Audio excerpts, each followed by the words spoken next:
চিরচেনা সেই পথটা, যেই পথে 5 বছর একাধারে হেঁটে চলেছি। আসসালামু আলাইকুম, সবাই কেমন আছেন? আশা করি অনেক ভালো আছেন, আমরাও অনেক ভালো আছি। তো আপনাদের সাথে আজকে শেয়ার করব এই রাস্তাটা আমার কতটুকু পরিচিত ছিল। তো আপনাদের সাথে শেয়ার করতে চাই, সাথেই থাকুন। শত বছর হয়ে গেছে এই কড়ই গাছটা, তারপরও কত সুন্দর করে দাঁড়িয়ে আছে। আল্লাহর অপরূপ সৃষ্টি, আল্লাহ বাঁচিয়ে রাখতে চাইলে কে পারে মারতে। তো দেখেন এই গাছটা, আমরা যখন স্কুলে যাতায়াত করেছি তখনও দেখতাম এই গাছটাকে, তাকাতে তাকাতে যেতাম আর তাকাতে তাকাতে আসতাম। তো এখন তো সেই রকমই আছে, দেখে আমি পুরো অবাক হয়ে গেছি যে গাছটা এখনো এত সুন্দর আছে কিভাবে। আল্লাহই বাঁচানোর মালিক। তো গাছটা দেখেন, গাছটা হয়তো ভিডিওতে তত মোটা দেখা যাচ্ছে না, চিকুনি দেখা যাচ্ছে। তো গাছটা কিন্তু অনেক মোটা, এত মোটা যে না দেখলে বিশ্বাস যাবে না। আমার ক্যামেরাতে হয়তো অনেক চিকন লাগতেছে, কিন্তু বাট অনেক মোটা গাছটা।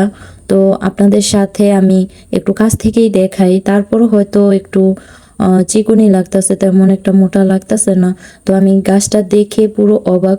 আর এরকম গাছ সচরাচর দেখা যায় না, খুব কম সময় দেখা যায় যে এত পুরনো গাছ অনেক এলাকাতেই থাকে না। তো যেই বাজারটা আপনাদের দেখালাম এখন, এই বাজারটা কিন্তু মাকুহাটি মুন্সিগঞ্জের একটা বাজার। এক সময় এই বাজারে অনেক আনাগোনা ছিল মানুষের, আর জমজমাটও ছিল।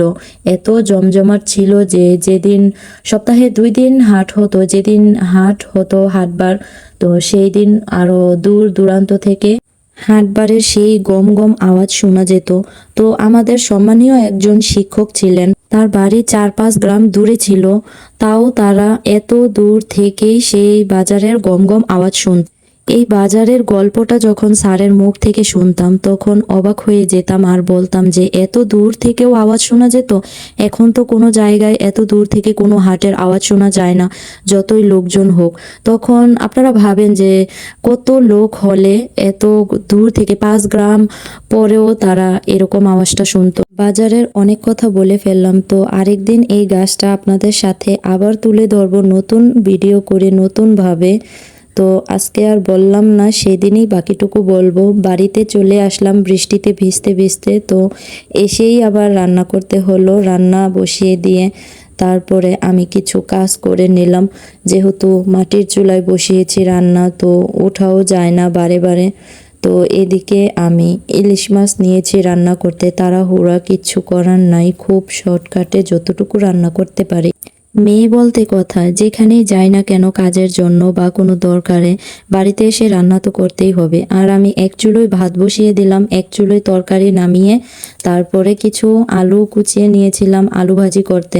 তো এদিকে আমার ভাতটাও হয়ে গেছে, তো আমি মার সরানোর জন্য ঠিকা দিয়ে নিলাম। তো এই যে আমার আলু ভাজির ফাইনাল লুক। আর আমার আজকে শাপলা করার কথা ছিল, বাট আমি রান্না করি নাই, কেননা আমি শাপলা তেমন পছন্দ করি না, কিন্তু শাপলা ফুল তো পছন্দ করি অবশ্যই। তাই আপনাদের সাথে শেয়ার না করে পারলাম না শাপলা ফুলগুলো। পরের ভিডিওতে অবশ্যই আপনাদের সাথে শাপলা শালুক শেয়ার করব, আমিও যাব, আপনাদেরও দেখাবো কিভাবে তুলতে হয়।